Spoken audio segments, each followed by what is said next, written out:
kwartahan ato ana. Buisit.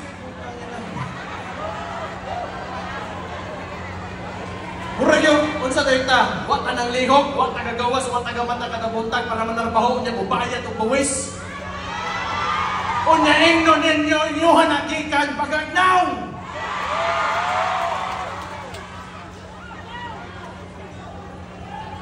Tayo di mga tawaan na ano. Kamu ba mga kapitan? Nakaingon bagay mo sa inyong mga kinaboy kita sa upo sa tao no sa ato ana? Nga kwarta na to na? Eh mo sabot. Di ang ako alam, ginaidukar na po tamo. Pero ako, sukok, di ko ana. Kaya unas tanan, so kanilingkod ko, wag yun bisag isa kabutin nga bugas, ipangalan na